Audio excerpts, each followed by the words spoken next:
Première question. Faut-il avoir été condamné pour être incarcéré? Qui avez-vous répondu? Qui se lance? Très bien. Je suppose, oui. Vous avez répondu oui. Est-ce que c'est l'avis de tout le monde? Oui. Est-ce qu'il y en a qui ont mis non? Oui. Alors, pour quelle raison avez-vous mis non? Parce qu'on pense a priori que la réponse la plus évidente c'est oui, mais ceux qui ont mis non, Andrea? Moi j'ai mis non parce que je pense qu'il faut attendre d'être incarcéré avant d'avoir été jugé. Et du coup, voilà. Est-ce que quelqu'un veut ajouter quelque chose? Alors je laisse la parole à Monsieur Lopez qui va vous apporter ses lumières.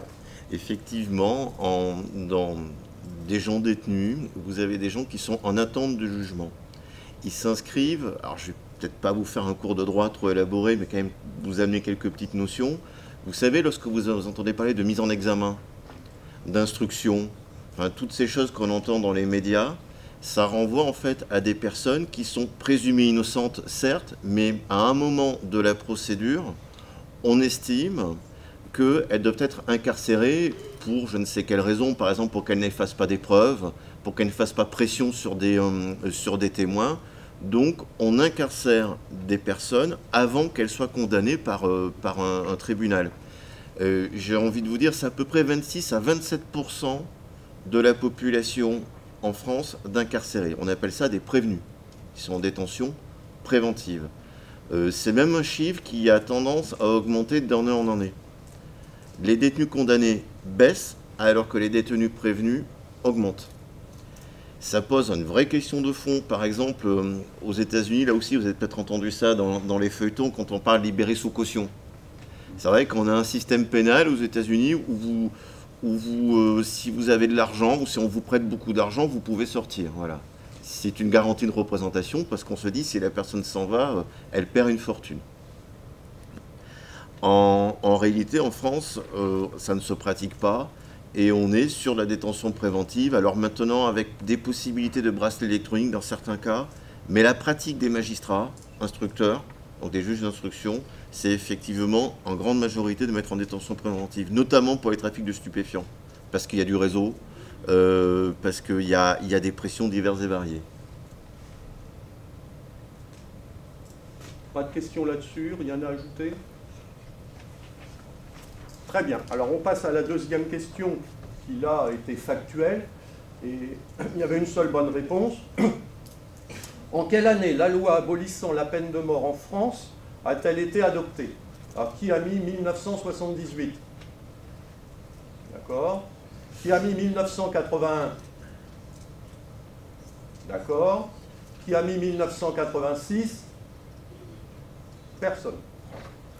Réponse de M. Lopez. Alors, elle est abolie en 1981, ça correspond à un moment politique bien déterminé, puisque c'est l'élection de François Mitterrand, qui est élu sous une bannière de gauche. Ça fait partie de son programme. Le ministre, le garde des Sceaux de l'époque est quelqu'un d'assez emblématique, c'est Robert Badinter. Et avec un débat à l'Assemblée nationale assez fulgurant, la peine de mort est... Oui. Merci. La peine de mort est supprimée, sachant que les derniers guillotinés, puisque en France on pratiquait, on coupait la tête, le dernier guillotiné, si mes souvenirs sont bons, c'est 1978, mais c'est à vérifier. C'est à vérifier.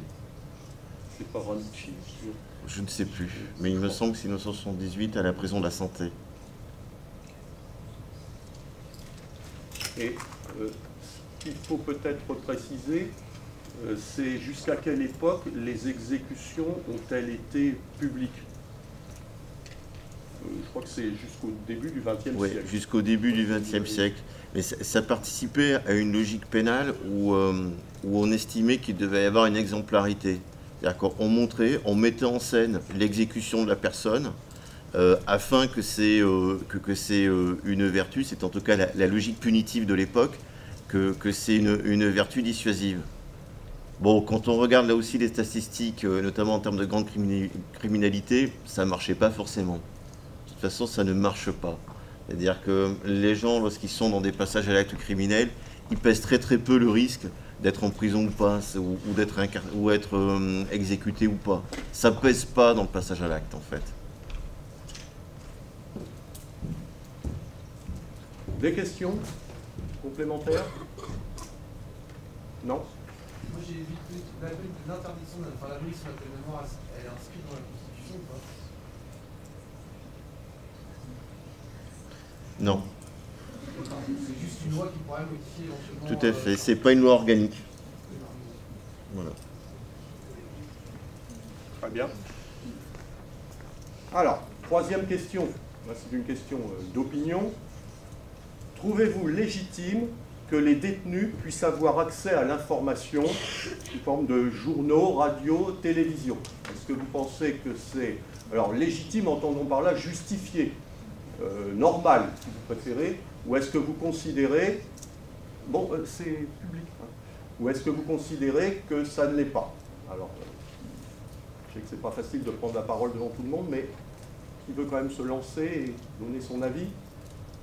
Oui, très bien. Vous pouvez me rappeler votre prénom? Je dis rappeler, mais en fait, je ne le connais pas. Chloé. Alors, Chloé, on vous écoute.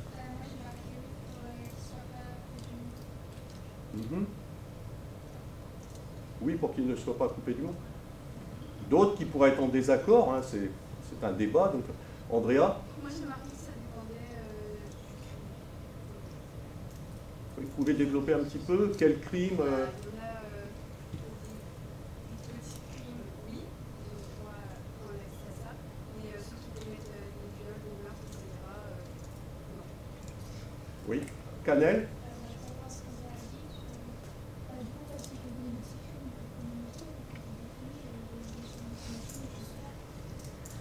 Est-ce que vous avez entendu ce qu'a dit Canel? Non, alors, désolé. Si vous pouvez répéter un peu plus fort. Je pense qu'en fait, les détenus peuvent communiquer entre eux. Donc, si on interdit certains à avoir des informations et d'autres qui peuvent, et aussi changer des informations. Moi, je suis pour. Vous êtes pour qu'il puisse avoir des réponses à Canel?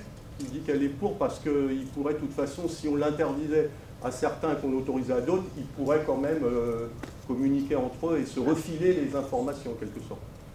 C'est pas la même chose d'avoir accès directement à l'information et c'est la faire passer, en fait. C'est totalement différent. Canel? Du coup, le but, ce serait pas de. En fait, ce serait juste symbolique de leur interdire ça pour leur imposer quelque chose. Alors qu'en fait, on sait qu'il pourrait quand même y avoir accès. Donc le but, c'est pas d'interdire l'information, c'est juste que vous avez fait ça, donc vous êtes interdit quelque chose. Mais en fait, si on va en prison, c'est vraiment plaisir. Il y a une punition. Sinon, ça sert à rien d'aller en prison. Ah oui, Vous êtes des laissés en liberté quand ils veulent pour le temps. Mais si, à chaque fois, c'est. Attendez, parce que... Après, d'autres pourront intervenir, mais... C'est super intéressant. Canel, oui, Canel répond. Du coup, en fait, je comprends que c'est oui, et je suis d'accord que les criminels doivent aller en prison, c'est pas ça le problème. C'est juste que si on leur interdit quelque chose alors qu'on sait qu'ils vont finir par avoir l'information, je ne comprends pas l'utilité. Oui, c'est plutôt l'utilité que vous remettez en cause. Ça ne serait pas efficace, quoi. En termes... Pas les dire d'un truc. Moi, je réponse à Chloé. Et je suis pas d'accord. Est-ce que d'autres souhaiteraient intervenir et ajouter? Oui. Oui, mais du coup, en fait, moi, ce que je me demande surtout, c'est à quoi ça servirait de leur couper les informations des Là-dessus, peut-être que M. Lopez pourra nous dire quelque chose. À quoi ça servirait, en effet, de leur supprimer l'information? Je sais pas, moi, c'est intéressant qu'ils continuent à débattre. Aller en prison, hein. Ou en prison parce qu'ils doivent être punis, en fait. Donc, s'ils vont en prison et qu'ils ont quand même accès à tout comme si ils étaient en liberté, ça sert à rien, en fait, d'aller en prison. Là, le but, c'est vraiment de leur faire comprendre ce qu'ils font, c'est mal, donc voilà. Canel? Bon, attendez, dans le fond, là-bas, c'est vrai que je vais être directif, mais si vous voulez qu'on puisse s'entendre, il faut que vous fassiez un effort d'autodiscipline. Canel, voulez-vous reprendre, s'il vous plaît? Je voulais dire que pour moi, en plus d'être là pour les punir, c'est aussi pour les empêcher de nuire. Donc, c'est pas seulement pour Les empêcher de nuire? la demeure à la société. Oui. Parce que liberté, ils veulent Et donc vous pensez que leur accorder l'information, ça ne changerait rien quant à quant au fait que ça les empêcherait de nuire. Ça ne changerait rien. D'accord, oui. D'autres encore qui auraient quelque chose à ajouter sur cet échange intéressant? Bah alors, je ne sais pas, je vous laisse... Bon, écoutez, moi, c'est le débat se pose, y compris à l'intérieur de l'administration, hein, sur ce qu'on est en droit de donner ou pas. Est-ce qu'on doit donner, en termes d'accès à l'information, mais plus largement, sur les droits de la population pénale.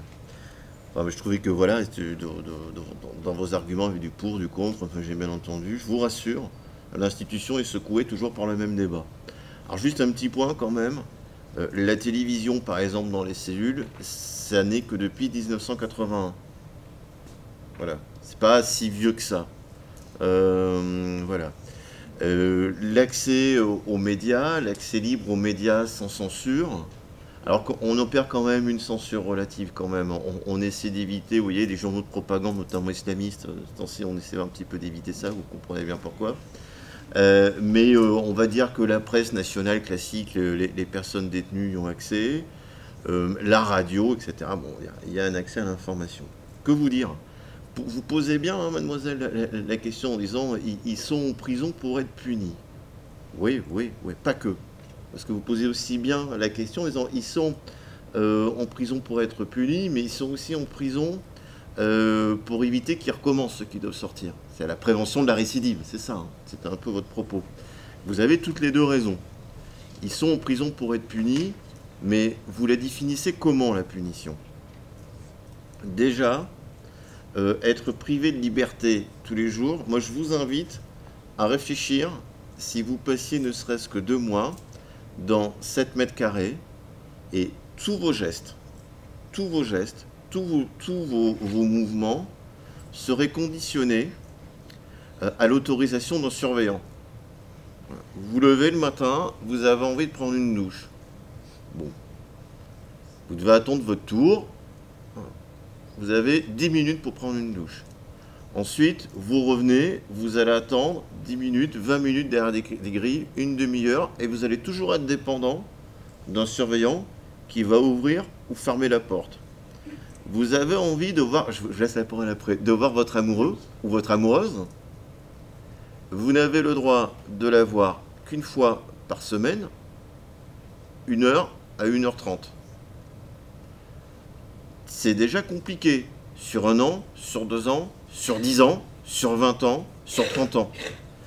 Donc en France, on considère que, c'est pas moi qui le dis, c'est un président de la République qui s'appelait Giscard d'Estaing, Valéry Giscard d'Estaing, que la prison, ce n'est que la privation de liberté et rien d'autre. C'est ça un peu le concept. Je vous laisse la parole, parce que vous l'avez demandé. Oui. Oui, mais je suis assez d'accord avec vous. Une punition imméritée est méritée. Tout dépend comment vous la définissez, cette punition. Il ne faut pas qu'elle soit non plus disproportionnée. Je pense pas que ce soit Disproportionné. Parce que quand je vois les journaux pour des viols et tout ça, maintenant, les 4 ans, 5 ans de prison, je suis désolée.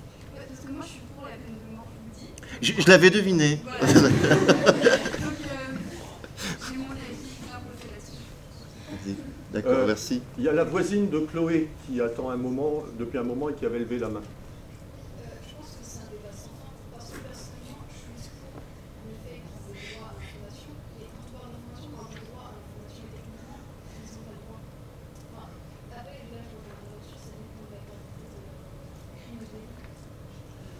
Oui, voilà, j'ai pas dit que c'était interdit pour tout le monde. Hein. Mais pour les gros crimes ethniques, pour moi, Bon, les violeurs, rien. alors là, D'accord. Oui, je suis pas sûr. Quand vous dites, mademoiselle, techniquement, ils n'ont pas droit. Vous voulez dire quoi par ça? Ça dépend de la quantité de la violeur, mais même si on peut pas la faire. Oui, alors, techniquement, ils ont droit à l'information, qu'on soit clair. Il n'y a que l'accès à Internet.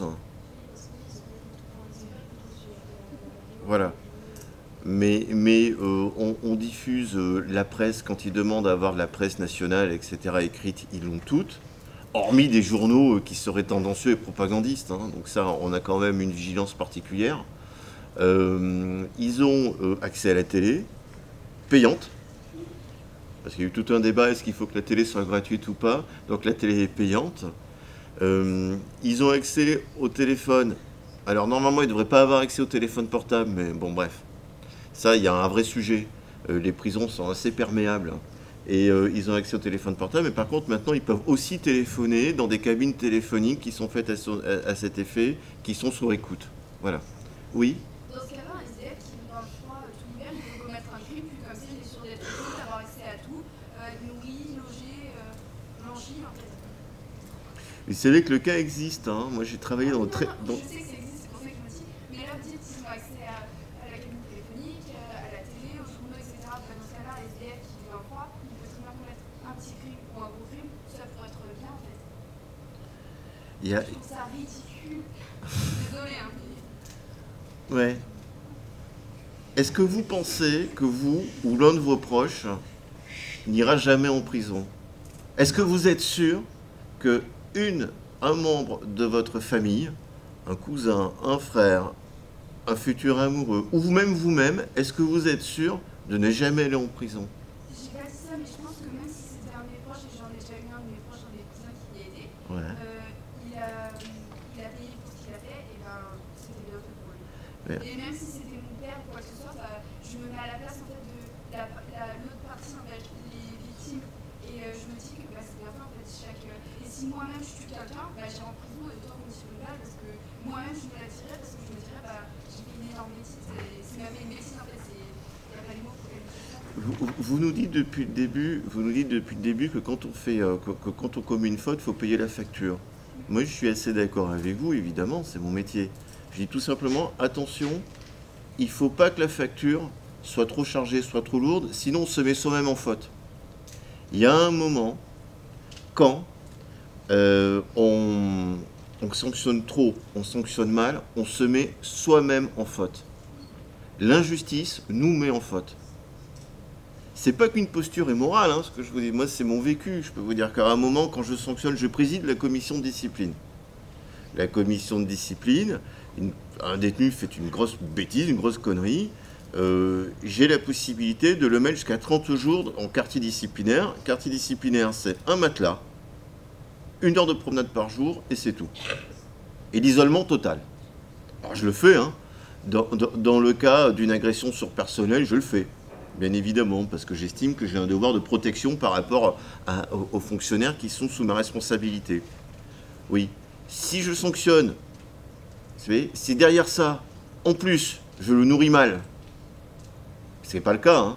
C'est-à-dire que je le nourris avec du pain, de l'eau, etc. Là, je fais quelque chose qui n'est pas moral et qui me dégrade. Il ne faut jamais se dégrader dans la sanction qu'on inflige. Sinon, tout perd du sens. C'est compliqué, hein, je conçois que c'est compliqué ce que je vous dis, mais voilà. Pour le repas, pour moi, bon, à la limite, ouais, je comprends. Et pour l'accès aux médias, j'ai déjà vu plein de reportages à la télé où, justement, comme disait le personnel, se plaignait en fait des conditions dans lesquelles ils travaillaient, parce que les prisonniers, ils étaient horribles, parfois ils insultaient, ils crachaient, ils frappaient le personnel.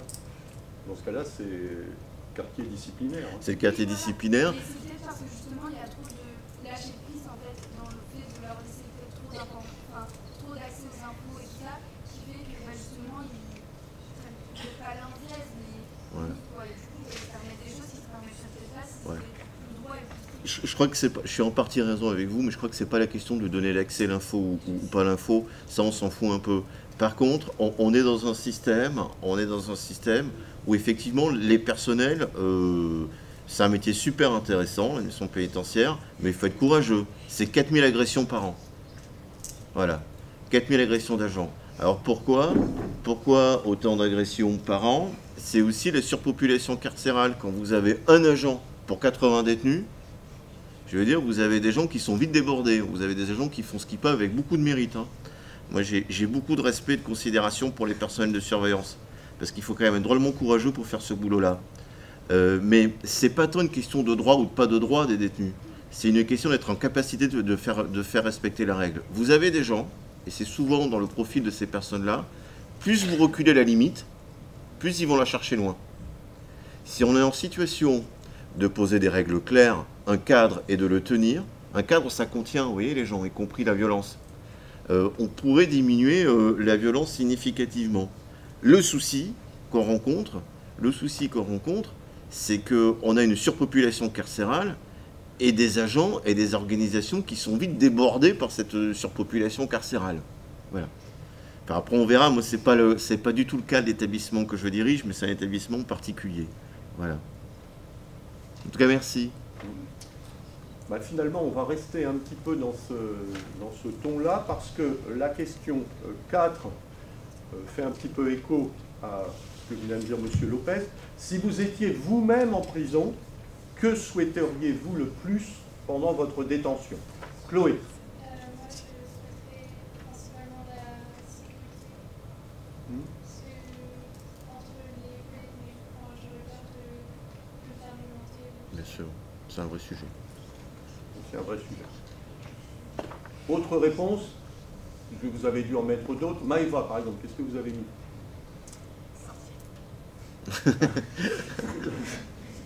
C'est pas bête non plus, hein, je suppose. C'est aussi un autre vrai sujet. C'est aussi un autre vrai sujet. Oui? Être en contact avec des gens qui nous D'accord. Pas d'autre chose? Oui, oui. Je souhaiterais avoir accès à la culture parce que plus s'enrichir matériellement, donc ça paraît extérieur, c'est bien fonder ça et... Avoir accès à la culture, oui. Ah, bah, de ce point de vue-là, on peut peut-être... Ouais, quelques informations. c'est super intéressant ce que vous dites, parce que c'est extrêmement légitime comme demande quand on est incarcéré. Alors celle de la sécurité, mademoiselle, ouais, effectivement, c'est un vrai sujet. On a... tous les détenus ne sont pas armés de la même manière, je parle psychologiquement, puis même physiquement, hein, pour pouvoir tenir la pression. Et je pense, même si on y travaille, qu'il y a des gens qui vivent un enfer en prison à cause de co-détenus. Très clairement. Très clairement, on a un vrai sujet là-dedans. Moi, je reçois dans mon établissement, très spécifique, on en parlera tout à l'heure, des gens qui sont dans cette situation, c'est-à-dire qui sont particulièrement vulnérables. C'est pas la raison pour laquelle ils ont pu commettre des choses tout à fait affreuses, et à la fois, en même temps, être suffisamment faibles, d'une certaine manière, et psychologiquement et physiquement, pour être rackettés, violentés. La question, je sais que la question du viol reste quand même très très résiduelle, c'est quand même très minoritaire, hein. Ça peut arriver, voilà, mais c'est quand même beaucoup plus... on le voit dans les films parce que ça impressionne l'imaginaire, en fait. C'est quelque chose qui est très impressionnant, c'est la question du viol et de l'intégrité physique, quelque chose qui est angoissant. Et c'est frappant, mais le quotidien, c'est surtout des brimades, c'est surtout pour ces adultes-là, des pressions. On a des gens qui ne sortent jamais de leur cellule. Voilà. On a des gens qui ne sortent jamais de leur cellule parce qu'ils ont peur d'être brimés, tapés, molestés par d'autres détenus. Ça, c'est un vrai sujet. C'est un vrai sujet. Ensuite, vous parliez, oui, sortir, ouais, c'est une demande bien légitime. Quand on est en prison, je rappelle quand même qu'en France, on a un taux de condamnés à perpétuité très important, c'est-à-dire des gens qui sont prévus à ne pas sortir, pour ne pas sortir. On en parlera aussi tout à l'heure, ce qui en termes de prise en charge est un peu compliqué. Et puis quant à l'accès à la culture, à l'instruction, au savoir, oui, il y a la possibilité. Pour moi, c'est un gros problème, c'est-à-dire qu'il y a une possibilité de le faire. On déploie énormément d'offres culturelles, et puis aussi on a des enseignants qui viennent, etc. Et cette offre-là, il y a très peu de détenus qui la saisissent. Voilà. C'est-à-dire qu'on peut dépenser des centaines de milliers d'euros pour présenter une offre culturelle intéressante, et on a finalement beaucoup de mal à faire venir les personnes incarcérées à ces activités-là. Mais ça, c'est aussi lié à leurs conditions initiales. C'est-à-dire que, et il n'y a pas de miracle, hein, il y a très très peu d'énarques et de polytechniciens en prison. Hein. Voilà, il faut qu'on se le dise. La prison, c'est la misère du monde. Globalement, majoritairement. C'est la grande misère, et y compris la misère culturelle dans cette misère-là, qui est peut-être l'une des pires misères, hein. La misère culturelle. Et du coup, pour certains, vraiment, il y a des effets positifs en l'incarcération, on leur apprend à lire et à écrire, et moi je pense que c'est un effet important pour éviter la désocialisation, et c'est quelque chose qui peut éviter la récidive, de donner des outillages un peu à des personnes pour qu'elles réfléchissent avant de taper, je pense que c'est pas bête.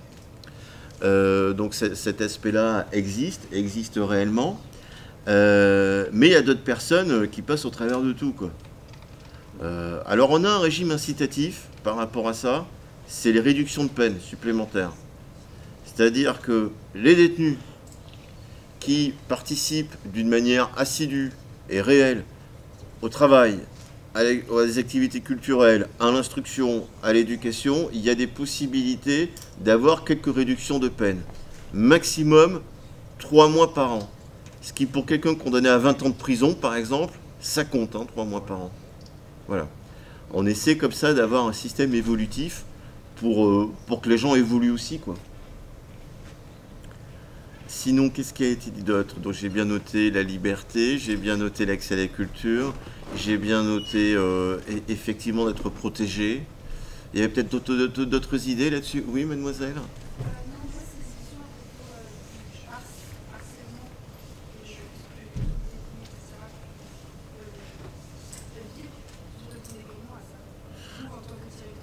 Alors, j'ai eu une qualification parce que nous, on a une commission de discipline qui si vous voulez, la commission de discipline, c'est comme un jugement, hein, c'est-à-dire qu'il y a des lois, hein, qui sont dans le code de procédure pénale, et une personne qui déjà commet ce type de choses est susceptible de 20 jours d'encellulement disciplinaire.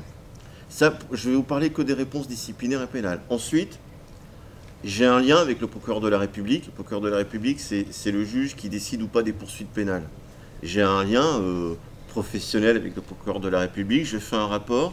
Et sur la base de mon rapport, le procureur de la République, il peut enclencher des poursuites qui, éventuellement, peuvent donner des peines de prison. Ça, c'est l'aspect disciplinaire et punitif. Après, ce qui est intéressant, c'est la prévention. Parce qu'une fois qu'on a vécu l'enfer pendant 6 mois, que l'autre soit puni, c'est la moindre des choses, mais n'empêche que l'enfer, on l'a vécu, quoi. Par rapport à ça, il est important, à mon avis, de bien cibler les cellules. C'est-à-dire que je pense qu'il faut que des gens un peu plus vulnérables et aussi un peu plus paisibles ne soient pas mis en relation dans les établissements avec des types super ancrés dans la délinquance, super violents, etc. Donc c'est bien, et puis surtout quand ils sont plusieurs dans cellule, il faut faire très attention à qui on met en cellule, qui n'est pas un qui prenne l'ascendant sur l'autre et qui esclavagise l'autre. Ça, c'est pas possible, des choses comme ça. On n'est pas payé pour tolérer ça, c'est pas possible. Donc ça demande de bien connaître la population pénale, de que les surveillants tissent un lien de confiance avec les détenus, pour que quand les choses se passent, on le leur dise. Et souvent, on vient pour nous le dire. Alors parfois, je reçois des demandes d'audience. Et puis, moi, sauf que je ne peux pas voir les détenus tous les jours, j'ai plein d'autres choses à faire. Et là, au bout de 3-4 mois, on me dit, mais monsieur Lopez, j'ai vécu ça. Enfin, si la personne ne dit pas, c'est quand même assez difficile d'agir. Et un autre aspect qui est important aussi, c'est de prendre en considération que ces gens-là, qui sont très vulnérables, sont invisibles. C'est-à-dire qu'ils ne parlent pas, ils disent rien, ils ne sortent pas, et on a tendance, nous, à se focaliser sur les plus pénibles. Et de seul sait qu'on en a des pénibles. Donc, moi, j'ai mis en place, par exemple, un système d'audience aléatoire. C'est-à-dire que j'oblige les officiers, les cadres, les officiers, les surveillants, avoir, même s'ils n'ont pas demandé, avoir des détenus. À leur dire ceux qui ne demandent jamais rien et à leur demander comment ça va. On va vers les gens. Voilà. Oui, mademoiselle? Mais après, si les détenus sont là, c'est possible que ça sache qu'ils sont en plus. Oui, Ouais, c'est le même problème. Moi, j'ai des amis qui travaillent dans l'éducation nationale et dans des lycées très compliqués. Et c'est exactement le même problème de la persécution scolaire. Hein. Vraiment, c'est très proche. Les problématiques sont très proches, où on se rend compte que les enfants ou les adolescents ou les jeunes adultes parlent pas parce qu'ils se disent qu'à partir du moment où on en a parlé à l'institution, ça va être pire. Alors je ne sais pas dans l'éducation nationale quels sont les moyens, mais nous on a quand même des vrais moyens par rapport à ça. On peut isoler par exemple les personnes qui commettent des infractions de ce type-là. On peut punir, on peut se positionner, on peut garantir la sécurité, etc. Par contre, ce qui est difficile, les pires freins, c'est la peur. Une fois que la personne elle est gagnée par la peur, que ce soit à l'école d'ailleurs, comme en prison, une fois qu'elle est gagnée par la peur, elle est gagnée par la peur. C'est extrêmement difficile de lever ce frein-là. Parce qu'après, on est plus fort. Hein. Franchement, à un moment, on est les plus forts. Mais quand vous avez peur, et il ne faut pas juger. Les gens, quand ils sont en situation de panique, ils vivent un cauchemar et ils pensent que... ils sont même dépendants, c'est-à-dire qu'ils sont dépendants de l'autre. Ils pensent que leur vie, leur intégrité morale, ils la doivent en fait à leur bourreau. Et ça, c'est l'horreur. Et le pire frein, c'est les freins psychologiques. Oui. Avec l'adhésion de la personne, hein. On est bien d'accord. Ouais, on a, alors peut-être pas assez, mais on a des moyens. Il devait y avoir là d'ailleurs une psychologue clinicienne qui devait venir. Puis bon, voilà, son carnet de commande est plein, donc elle a préféré voir ses patients, mais ouais, bien sûr. Bien sûr.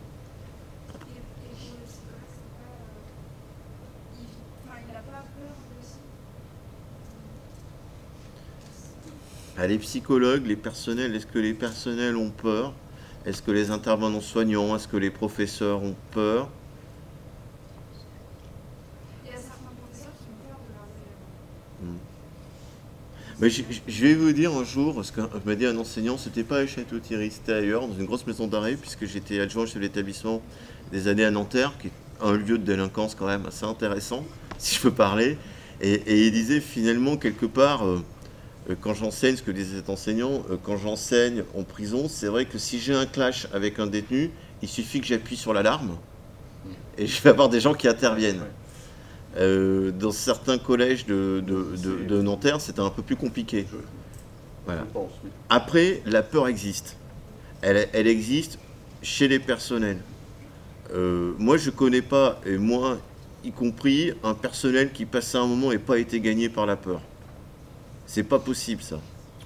À un moment, même si ce n'est pas votre quotidien, à un moment, vous allez être confronté à une situation où vous vous glacez le sang. Et vous ne savez même pas pourquoi. Vous avez vu des trucs vachement plus impressionnants. Bon, on peut voir des choses assez impressionnantes dans cet univers. Et tout d'un coup, un détail, une pression psychologique, le fait de ressentir chez l'autre une forme de violence destructrice, vous atteint, vous affecte et vous fige. Et ça, c'est hyper important de pouvoir en parler à ses autres collègues. Mais bon, quand ça arrive, c'est compliqué. Compliqué, ce genre de choses. On va passer à la question 6 alors. La surpopulation carcérale fait que les condamnés n'effectuent pas leur peine si celle-ci est inférieure à... Alors, qui a mis 1 an? Oui. Qui a mis 2 ans? D'accord. Qui a mis 3 ans? Qui a mis je ne sais pas?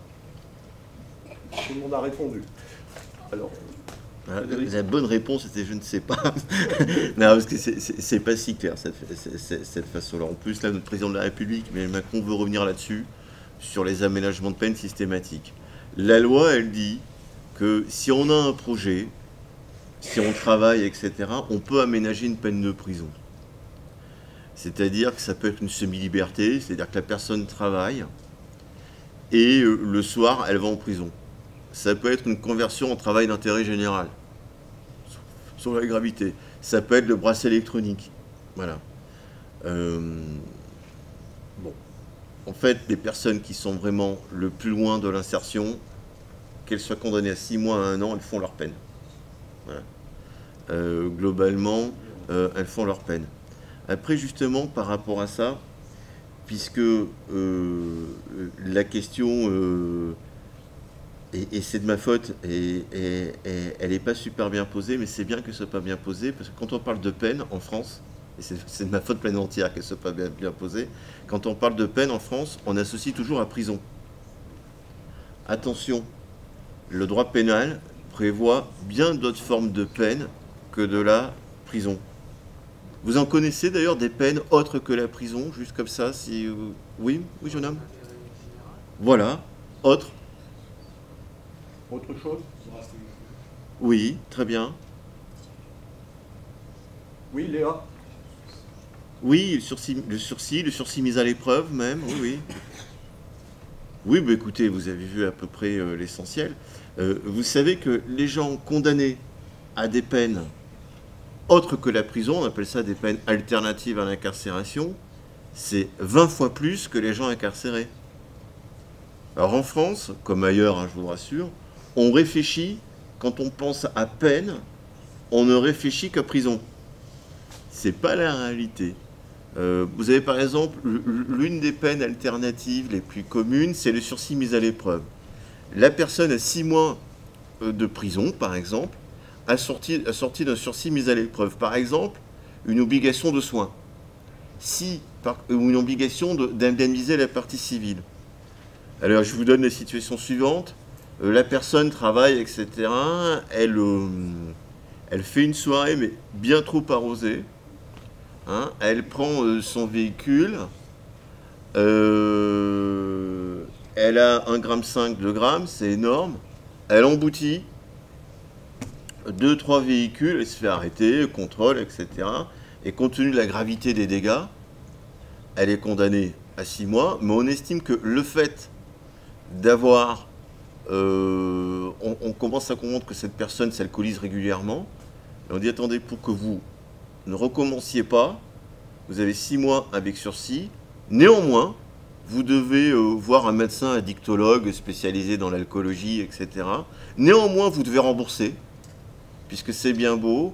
Vous avez fait beaucoup de dégâts, mais enfin, il y avait des gens qui avaient besoin de ces véhicules-là, et vous les avez mis dans de sacrés ennuis. Donc, vous devez rembourser.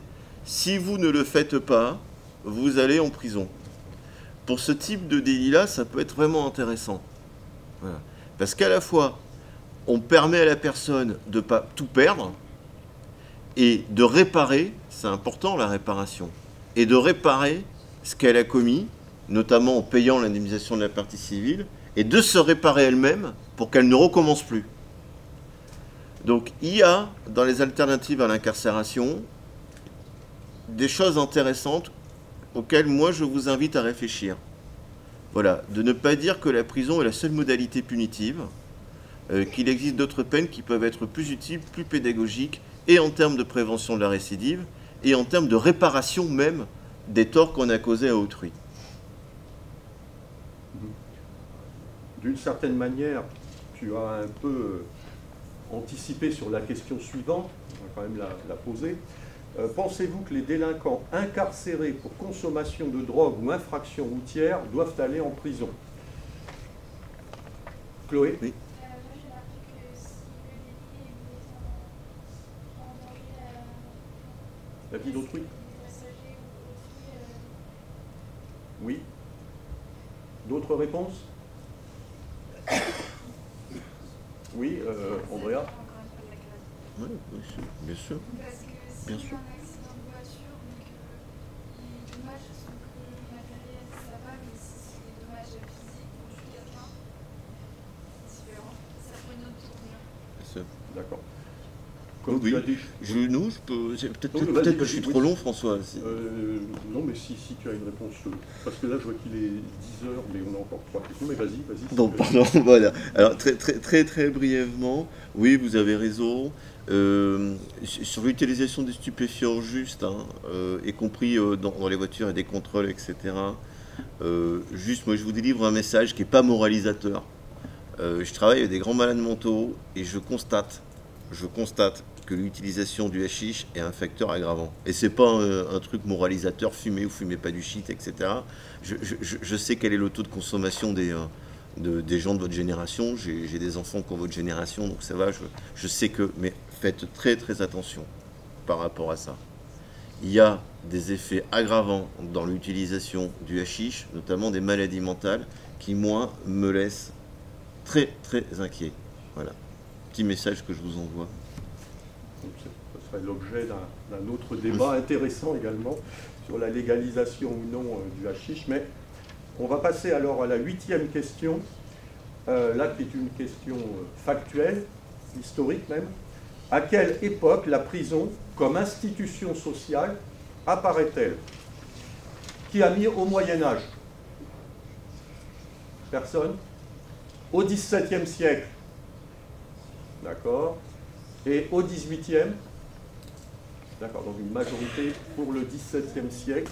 Je sais répondre peut-être à peu près. Alors, je ne sais pas si je parle sous le contrôle de mes collègues, mais il me semble que c'est plutôt au XVIIIe siècle, vraiment, d'après, par exemple, ce qu'en dit Michel Foucault dans Surveiller et punir, que c'est au XVIIIe siècle que l'institution prison se met en place et parallèlement d'ailleurs à quelques décennies près avec la mise en place également des asiles psychiatriques. Ce que Foucault appelle le grand renfermement, c'est oui, à cheval entre le XVIIe et le XVIIIe siècle.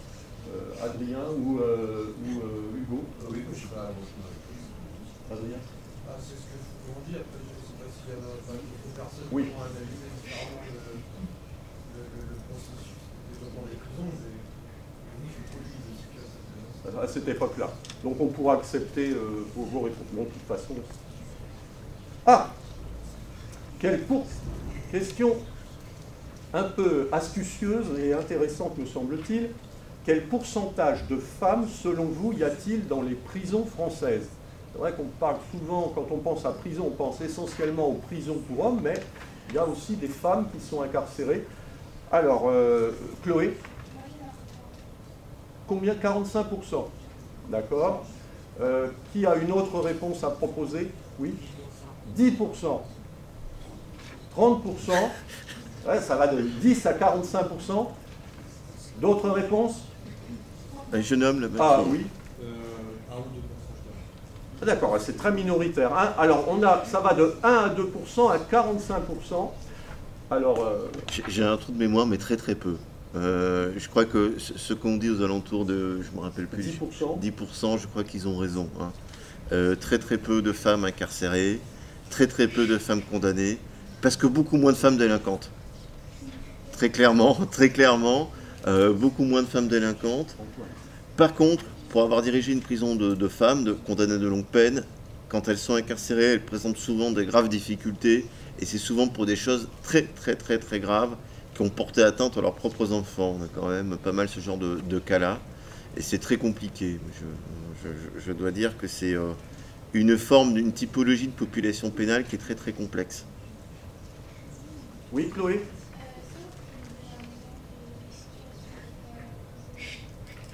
Ben écoutez, moi j'étais à Bapaume, qui est un centre de détention où il y a 100 femmes condamnées de longue peine. Déjà, je trouve que les femmes, mais ça c'est moi qui le dis, hein, c'est pas des scientifiques, mais c'est vraiment ma perception à moi, je trouve que les femmes supportent beaucoup moins mal la privation de liberté. Il y a quelque chose qui les atteint très profondément. Voilà. Et notamment le fait d'être dépendant de surveillantes, etc., c'est pour elles des choses extrêmement difficiles. Et je trouve qu'il y a une dégradation physique qui est très forte. D'autant plus que ces personnes-là, très très souvent, en fait, vous avez sur des longues peines trois choses. Soit des femmes qui ont vécu, et c'est vrai qu'il y avait beaucoup de ce qu'on appelle de maricide, c'est-à-dire que des femmes qui avaient tué leur mari, mais auparavant, elles avaient vécu franchement l'enfer. Et d'ailleurs, les condamnations pouvaient paraître un peu dérisoires. Je pense à l'exemple de Jacqueline Sauvage. Voilà. Et généralement, les juridictions le prennent en compte. Ensuite, des personnes qui ont attenté à leur enfant ou qui ont participé à des incestes, quoi. Soit qui ont tenté, et ça c'est souvent une pathologie mentale, de tuer leur enfant et de se tuer avec, soit qui ont été complices et même actrices d'actes incestueux vis-à-vis d'eux, et après une grande partie de très grandes toxicomanes. De très très grandes toxicomanes qui ont commis des vols, des vols de rapacité, je veux dire, hein, voilà. Et j'ai trouvé l'état sanitaire, hein, de ces personnes, en général quand même, très dégradé. Très dégradé. Avec beaucoup de violence. Hein. C'était simple, la prison où je travaillais, il y a quelques années, il y avait 500 hommes sans femmes. Quand j'ai été appelé le week-end sur une intervention, c'était les 100 femmes. Hein. 2 fois sur 3, c'était pour intervenir dans ce quartier-là. C'est pour vous dire les tensions qu'il pouvait y avoir. Oui, Andrea? Je vous entends mal, excusez-moi. Les femmes qui ont commis des meurtres envers leur mari et tout ça, c'est peut-être parce que justement elles ont peut-être trop étouffé leur indépendance durant des années et une fois en prison, après l'avoir tué, elles se sont déjà dit qu'elles seraient libres et qu'elles seraient libres en fait finalement. Et arrivent en prison, on leur enlève cette liberté qu'elles espéraient finalement. Ouais. Alors, et puis il y a eu les femmes, elles s'est battues pendant des années et des années et des années pour avoir une certaine liberté et des droits. Donc si au final, arrivant en prison, on leur retire tout ça, c'est plutôt bien raisonné. Après, ces personnes-là, souvent, c'est pas elles qui... Elles vivent très mal l'incarcération, c'est pas elles qui font le plus de désordre, mais elles vivent effectivement très très mal l'incarcération. C'est un bon raisonnement, je sais pas si... Mais oui, le raisonnement se tient en tout cas. Très bien. 10e question. Alors, à quoi sert la prison? On vous a proposé 3 réponses, mais c'est ouvert. Hein. D'autres réponses sont possibles. Est-ce qu'il y en a qui ont marqué « à venger la victime » ? Oui. À protéger la société. D'accord ? À permettre l'amendement du condamné, c'est-à-dire que le condamné réfléchisse à ses actes pour ne plus les commettre de nouveau. D'accord ? Et est-ce qu'il y a eu d'autres réponses? Personne. Bien, alors si ceux qui ont mis à venger la victime peuvent développer ou justifier leur réponse. Oui, je vois là une main qui se lève.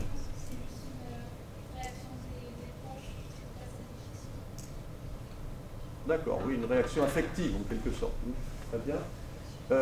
Et puis d'autres, la majorité a mis à protéger la société. Est-ce que vous pouvez justifier ou dire pourquoi? Oui, allez-y. Simplement mettre à l'écart parce que tout bêtement, on ne peut pas laisser quelqu'un qui a commis un crime qui est susceptible renouveler, il faut le... D'accord. Chloé? La même chose, oui. Je ne sais pas, à permettre l'amendement du condamné, je ne sais pas s'il y avait eu des réponses. Oui?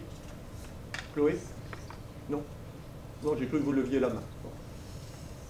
Andrea? Oui, moi je l'ai dit. Oui. Alors, expliquez pourquoi, si vous pouvez.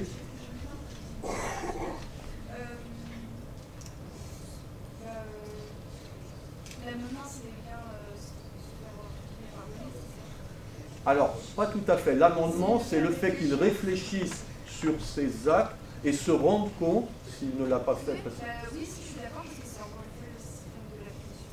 D'accord. Un enfant puni pour le faire réfléchir, la prison, c'est une punition. D'accord. Tu veux ajouter quelque chose? Oui, c'est un peu tout ça. Moi, la notion d'amendement, c'est pour moi très compliqué aussi, mais voilà. Sur la question de la vengeance, bon, c'est pas fait pour se venger, mais je pense que de plus en plus, on prend en compte la victime. Alors, je ne connais pas encore, je ne peux pas trop vous en parler, et puis ça ferait l'objet d'un long développement, mais on essaie de développer une justice restauratrice, on appelle ça comme ça, où les victimes peuvent rencontrer, les pays anglo-saxons le font, peuvent rencontrer l'infracteur, celui qui a commis le crime. Alors c'est fait encadrer par des psychologues, etc. Parce que certaines victimes ont besoin tout simplement d'entendre pardon. Je vous demande pardon. Ça peut être bien dans la réparation de la victime de l'entendre. Ensuite, en termes de prise en compte de la victime, vous avez tout ce qui est partie civile. C'est une question d'argent, mais pas que. C'est une valeur aussi symbolique, l'argent. Et le fait de tous les jours verser 20, tous les mois verser 20, 30 euros, c'est aussi une manière symbolique de prendre en compte la victime. Et je voulais juste, pour protéger la société, vous avez à juste titre dire que pour certains, il faut aussi les immobiliser à un moment donné, hein, parce qu'ils sont dangereux immédiatement. Oui, bien sûr. Il faudrait rajouter la prévention de la récidive. Parce que ça n'a quand même pas de sens d'incarcérer les gens 2 ans, 3 ans, pour qu'ils reproduisent exactement les mêmes choses à la sortie. Je trouve que ça n'a pas beaucoup de sens. Donc c'est peut-être aussi un des éléments qu'il faudrait que vous reteniez sur la fonction républicaine de la prison, c'est bien la prévention de la récidive. Enfin, dernière question. À partir de quel âge peut-on être incarcéré? Alors, on n'a pas précisé, mais c'était sous-entendu en France. Alors, qui a mis 13 ans? 15 ans? 18 ans? Oui, il y a plein de se prononcent pas quand même. Hein. Oui, oui, oui.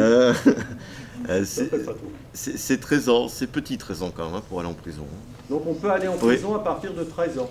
Oui. J'ai une question, j'ai posé au prof de philo cette semaine, la semaine dernière. On nous a parlé d'une affaire de 2 enfants d'une dizaine d'années qui avaient tué un enfant à Caillou. En Angleterre. En Angleterre, je connais l'affaire. En Angleterre, voilà. Et du coup, vous en pensez quoi? D'après vous, on devrait mettre à partir de quel âge l'incarcération? Enfin, on devrait la baisser ou l'augmenter? Parce que finalement, vu que c'est des enfants, c'est des petits enfants, est-ce qu'on peut vraiment leur pas gâcher, mais leur priver d'un réel avenir dû au fait qu'ils ont tué un enfant étant eux-mêmes enfants, ou alors je sais plus la situation. Oui. Non, mais j'ai bien compris le sens. Il faut les juger comme des adultes, quoi. Voilà, C'est pas ça. voilà. Je vais essayer de faire court, parce que là, il me faudrait pas mal de temps pour vous répondre. Parce que ça met en jeu la question de la responsabilité pénale, enfin, ça met en jeu de tas de choses. Donc je vais rester, moi, sur du pratique. Déjà, quand on est incarcéré à 13 ans, c'est petit 13 ans, je vous assure, que même... Parce que quand on incarcère un gamin, la justice pénale en France... Excusez-moi. S'il vous plaît, là-bas. Quand on incarcère un gamin de 13 ans, je peux vous assurer que c'est une sacrée petite frappe. Hein. C'est-à-dire qu'elle est passée par les foyers avant et par tous les niveaux de foyers. Hein. Les foyers fermés, les foyers ouverts, enfin, il y a des tas d'éducateurs. C'est vraiment une sacrée petite frappe. Il n'empêche que quand vous les voyez rentrer en prison, c'est ça qui est difficile, vous voyez aussi que c'est aussi des enfants. C'est-à-dire qu'ils se mettent dans leur lit, ils pleurent. Hein. Parce qu'il y a les grilles, parce que c'est un peu froid, et que voilà. Et ça n'empêche pas que quand on a été poussé à les mettre en prison, je peux vous dire que c'est pas pour rien. Là, on en avait mis quelques-uns en prison pour des histoires du viol collectif, c'était pas ragoûtant. Hein.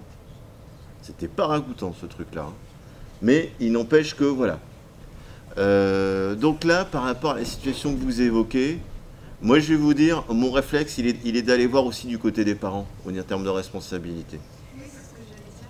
Voilà. Ça peut être dû à des violences qui sont petits, Oui. même psychologiquement en fait, ça peut être pas forcément physique les violences, mais verbales et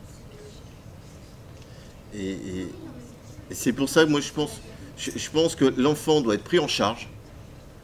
Il faut que dans cette prise en charge, on marque l'interdit, c'est-à-dire qu'il aille en foyer, qu'il y a un moment aussi tout un programme qui soit fait ou quelque chose de punitif.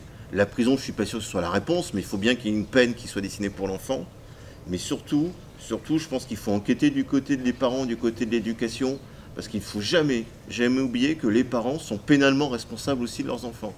C'est-à-dire, on voit bien, notamment dans les grandes cités, dans les grandes banlieues, on a aussi des enfants qui sont laissés à l'abandon, dont les parents renoncent. Je suis désolé, il y a une responsabilité quand même parentale. Hein. Voilà. Ou c'est finalement le clan, le groupe qui reprend la place.